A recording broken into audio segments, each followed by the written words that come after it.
Hello and welcome back to my kitchen. My name is Denise and today we'll be making the creamiest homemade macaroni and cheese you'll ever taste. And the best part, it's so simple. All we need to do is boil our pasta, make some bechamel sauce. I've already posted a video on how to do that, so I'll link that in the video description for you. Then we'll add cheese to the bechamel sauce, combine that with the cooked pasta, and that's it. It'll come together easily and will taste great. I can't wait to show you this recipe today. It's going to be so easy. So let's get over to the stove.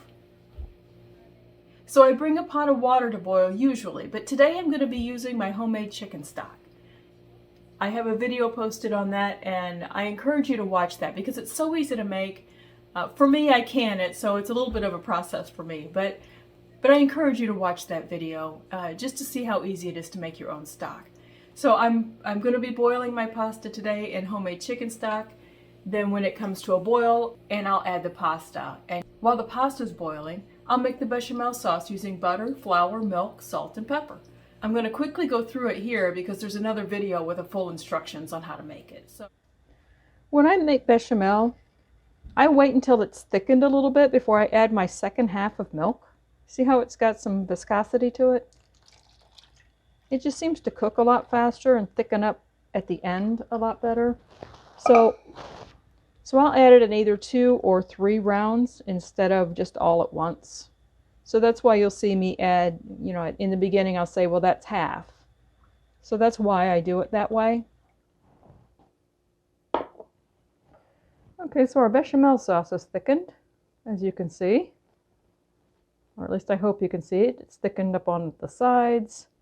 It clings to my whisk a little bit. So the first one in is white cheddar. This is extra sharp white cheddar. Gives it a nice tang. But if you only have regular cheddar, that's fine. If you only have American, this bag is going to be American cheese, or it is American cheese. It's not going to be. So if you only have American, if you have mozzarella, that should be fine as well.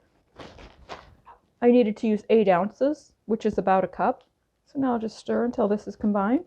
All right, now this cheese isn't all the way melted, but that hot pasta is going to melt it the rest of the way. Let me move this aside. Bring in our pasta. It's blazing hot. So let me get this sauce in here.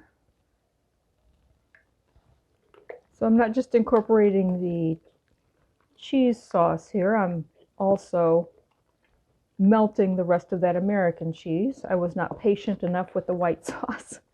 And that's part of being me. And I know that's one of my faults or limitations or weaknesses or whatever you want to call it.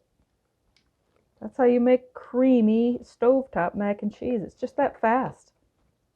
When you're making your mac and cheese, if you notice that when you put your cheese into the bechamel sauce and it's a little thicker than what you want it to be, then you can just add more milk and just keep stirring it together.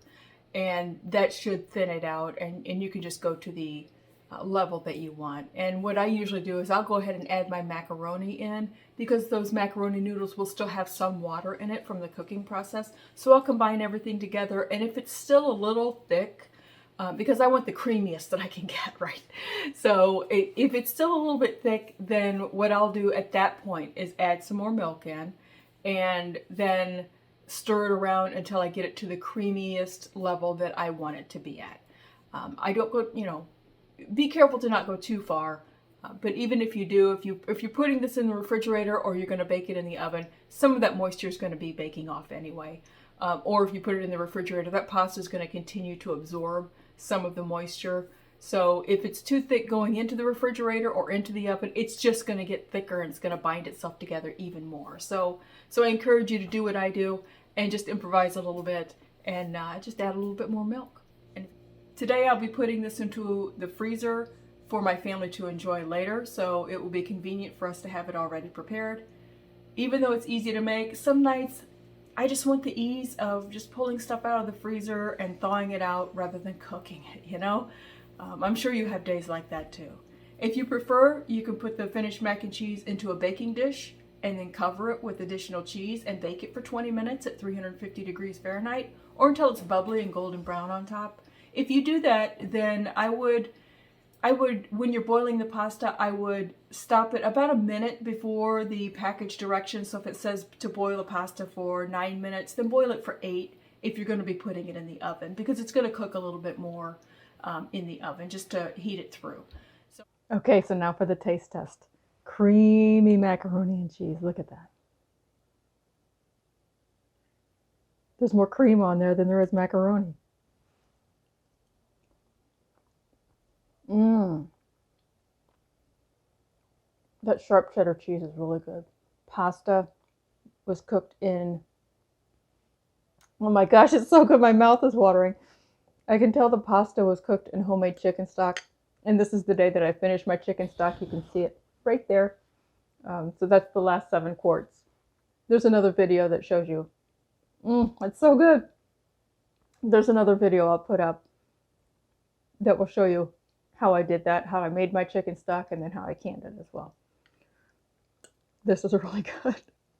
I don't want to eat too much on camera though, so I hope you try this recipe. It's so easy. It's almost as easy as using the box stuff that you just boil the pasta and add the powdered cheese to. So I hope you'll try this. Let me know if you do. Leave me something in the comments and let me know if you do. I'd love to read it. I hope you enjoyed learning this super easy, super cheesy macaroni and cheese recipe. You can whip it up in no time with just a few ingredients and have a great comfort food to put alongside, oh, I don't know, maybe my mom's meatloaf and my mashed potatoes recipe. I'll link those recipes in the video description box along with the recipe we did today. What a great comfort food meal that would be. Man, macaroni and cheese and mashed potatoes and meatloaf. If you save off some of that bechamel sauce before you put the cheese into it, then you can put that sauce, that white sauce on your potatoes and maybe even your meatloaf if you want. Man, that's making me hungry. I'm hungry enough to eat all this mac and cheese now, so I better wrap things up. Thank you as always for joining me in my kitchen today. If you enjoyed this video, please leave me a like and consider subscribing to my channel. When you subscribe, leave me a comment that you did so and I'll say hi back to you. I'll be uploading more content for you to enjoy, and in the meantime, I'll pop up a couple cards for my other recipes. Until we see each other again, be safe and be well.